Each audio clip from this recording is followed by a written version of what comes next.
সবাইকে স্বাগতম আমার ছোট্ট মিনি কিচেনে। আজকে আমি ইলিশ পোলাও রান্না করে দেখাবো। তো চলো দেখাই কেমনে কিভাবে রান্না করছি।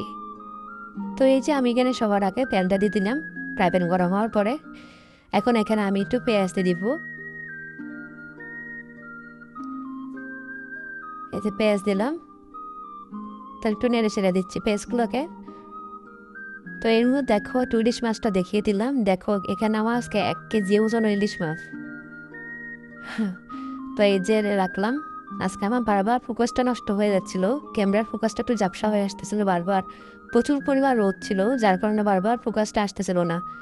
তো আমি যখন এগুলো একটু লাল লাল হয়ে আসছে পেঁয়াজগুলো, এখানে আমি লবণ দিলাম, আর এখানে আদা রসুন মিক্স করে ফেলছি আমি একসাথে। একটু ওগুলো দিয়ে দিচ্ছি।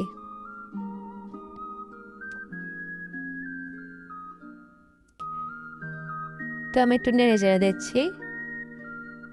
তো ওই যে বললাম আজকে বেশি অনেক রোদ ছিল, আমার আজকে ব্যালকনিতে আসেই পড়ছে, যার কারণে আমার ক্যামেরা ফোকাসটা আসতেছিল না, আজকে বারবার একটু ঝাপসা ঝাপসা হয়ে যাচ্ছিল। তো এখন দেখো আমি এখানে গরম মশলাগুলো অ্যাড করে দিচ্ছি। এখানে তেজপাতা, এলাচি, দারচিনি, লং আর একটু কালো গোলমরিচ। তো আমি এক এক করে সবগুলো দিয়ে দিলাম।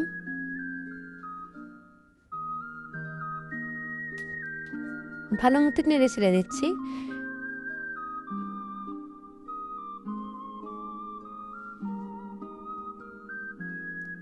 তো এখন আমি এখানে একটু জয়ফল জয়ত্রী গুঁড়া একসাথে রাখছি, আমি সব কিছু মিক্স করে ফেলছি, অ্যাড করলাম।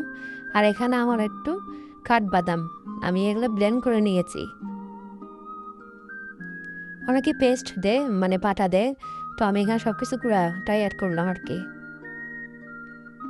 তো আমি একটু পানি দিয়ে দিচ্ছি যাতে নিচে দিয়ে পুড়ে না যায়। ইলিশ পোলাওতে আপনার হলুদ আর মরিচটা অ্যাড করেন আর কি, গুঁড়া মরিচটা। তো এগুলো একটু কষিয়ে নিচ্ছি আমি। কষিয়ে নেওয়ার পরে আমি এখানে একটু ইলিশ মাছটা দিয়ে দিচ্ছি।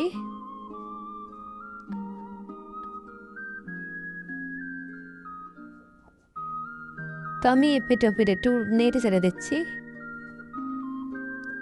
এর মধ্যে এত সুন্দর একটা গ্রান বেরোচ্ছিল। তো আমি একটু কষিয়ে নেব। এই যে আমার কষানো হয়ে গেছে। তো এখানে আমি পানি অ্যাড করব না, এর মধ্যে আমি দুধ দিব। দুধ দিয়ে এটাকে আমি রান্না করে নিব।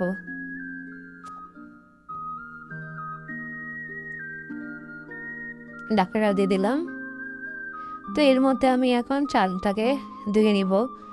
তো তার মধ্যে আমি এখন বক্স থেকে আমি চালটা নিয়ে নিলাম, পোলাও চালটা। তো আমি এখন ভালো মতো ধুয়ে নিচ্ছি। যে পানি দিয়ে আমি ভালো মতো কষে কষে ধুয়ে নিব। তো এর মধ্যে আমার একটা কথা মনে আসছে। আমার মানে মা আর কি, আমার মা সবসময় মাকে দেখি যে নিডুর যে দুধগুলো আছে ট্যাং, ওই সমস্ত বক্সের মতো চাল রাখে। এরপরে আপনার আইসক্রিমের বক্সের মধ্যে সবসময় দেখি আদা রসুন বা কাঁচামরিচ, মানে এগুলো রাখে। তো আমায় আজকে আমার চালের বক্সটা যখন দেখছি তখন মনে আসছে আর কি কথাটা। যে সবসময় দেখছি যে যে কোনো বক্সে বা কফি বক্সও দেখি যে দারচিনি এলাচি এগুলো রাখে। তো আসলে ওই টাইমে একটু হাসি আসতেছিল ওগুলো দেখে, মানে মায়ের কথা আজকে মনে পড়লো রান্না করতে গিয়ে আর কি। তো এর মধ্যে আমার মাছটা হয়ে গেছে, মাছটা আমি উঠিয়ে নিচ্ছি। তো এটা একটু নিস্তিক লেগে গেছে, বাড়ানো দামে নেড়ে ছেড়ে দিচ্ছি আবার। তো এই যে এখন আমি পোলাও চালটা দিয়ে দিচ্ছি। দেখতেই পাচ্ছ কতটুকু পোলাও চাল, এটাই পুরোটা পাতিল একদম ভরে যাবে। মনে হচ্ছিল আমি বেশি নিয়ে নিচ্ছি পোলাও চাল।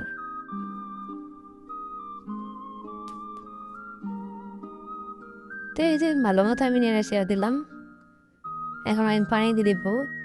এর মধ্যে থেকে এত ঘ্রাণ বেরোচ্ছিল, মানে একটা পোলাও সুঘ্রাণ, এরপরে ইলিশের একটা ঘ্রাণ, মানে প্রচুর ঘ্রাণ বেরোচ্ছিল। তো এর মধ্যে আমি পানি দিয়ে দিচ্ছি। পানি দিয়ে আমি আবার একটু নেড়ে ছেড়ে দিয়ে ঢাকনাটা উঠিয়ে দিব।